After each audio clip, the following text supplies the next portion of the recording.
وسیم بھائی اگر ہم دنیا پہ نظر دوڑائیں، ایسے ایسے غم ہیں نا، یعنی لوگوں کی جب سٹوریز سنتے ہیں اور اوور آل ورلڈ میں دیکھ لیں آپ، اور جو ہسٹری میں پاسٹ میں ہوا ہے، مطلب ایسے ایسے غم آپ کو نظر آئیں گے نا کہ انسان رو پڑتا ہے کہ یار واقعی دنیا میں بڑا غم ہے. لیکن اگر ہم یہیں پہ رک جائیں نا کہ بس دنیا میں بڑا غم ہے، زندگی بہت مشکل ہے، تو پھر تو ہوپ لیسنس ہے، پھر تو جو ہے نا وہ ایک ڈارکنیس ہے، ایک اندھیرا ہے.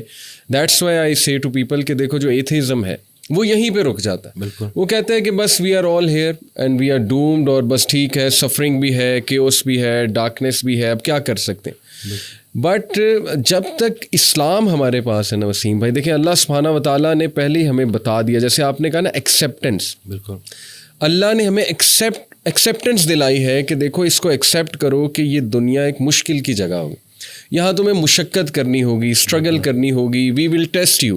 ہم دیکھیں گے تم میں سے کون ایمان والا ہے، کبھی بھوک سے، کبھی خوف سے، کبھی خوف کا انفیکٹ ذکر ہے کہ خوف سے ٹیسٹ کریں گے. آئی تھنک انگزائٹی میں خوف کا ایلیمنٹ کافی جو ہے وہ حاوی ہوتا ہے.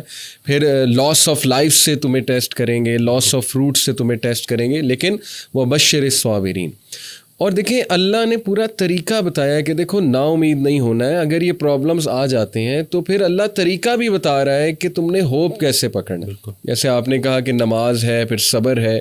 تو how amazing is the philosophy of our religion. بالکل سبحان اللہ. اور جو ایتھیسٹ سے جو نہ ماننے والا ہے وہ، میں اس کو یہی بولوں گا کہ وہ بیچارہ اللہ کی نعمتیں بھی استعمال کرتا ہے اور اللہ کو مانتا بھی نہیں ہے. سبحان. ٹھیک ہے نا. تو تحقیق جو ہے نا وہ آپ کو بعد میں وہاں پہ پہنچائے گی جہاں تسلیم پہنچائے گی آپ کو پہلے.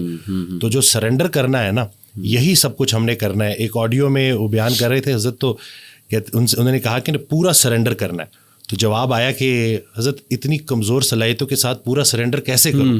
تو انہوں نے کہا کہ تم پورا سرنڈر کرو، تمہاری صلاحیتیں بھی پوری ہو جائیں گی. سبحان اللہ. تو یہ ہے کہ جب آپ پورا سرنڈر کرتے ہو نا، یہ جو اپنی کارسازی نکالو گے تو کارساز کی کارسازی سمجھ آئے گی نا.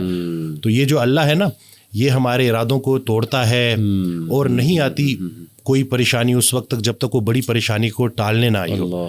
وہ ایک واقعہ سناتے تھے کہ ایک بندہ ایک اللہ والے کے پاس جاتا ہے اور کہتا ہے کہ میرا مکان نہیں بک رہا، تو دعا کریں. تو انہوں نے کہا کہ نہیں تمہارا مکان نہیں بکے گا، جاؤ. تو وہ بڑا پریشان ہوتا ہے. پھر دوبارہ جاتا ہے، کہتے ہیں کہ آپ دعا کریں. کہتے چلو میں دعا کر دیتا ہوں. وہ مکان بک جاتا ہے. تو وہ اللہ والے کے پاس جاتا ہے اور اس سے پوچھتا ہے کہ آپ جب میں پہلی دفعہ آیا تو آپ نے کہا کہ مکان نہیں بکے گا، صحیح، اور جب دوسری دفعہ آیا تو آپ نے کہا کہ بک جائے گا. تو کہتے ہیں کہ پہلی دفعہ جب تم آئے تھے تمہارا ماتھا روشن لگ رہا تھا، صحیح، تمہارے ماتھے پہ خوش قسمتی کے آثار تھے. سبحان. دوسری دفعہ جب تم آئے تو تمہارے ماتھے سے بدقسمتی کے آثار آ رہے تھے، کیونکہ بڑا بدقسمت ہے وہ انسان جس کی زندگی میں اس کا گھر بک جائے. تو جو چیز تم اپنے لیے پسند کر رہے ہو، جس چیز پہ تم جشن منا رہے ہو، وہ اصل میں تمہارے استغفر اللہ کا مقام ہے جس کو تم الحمدللہ کہہ رہے ہو. صحیح. انسان جو ہے نا وہ جلد باز ہے.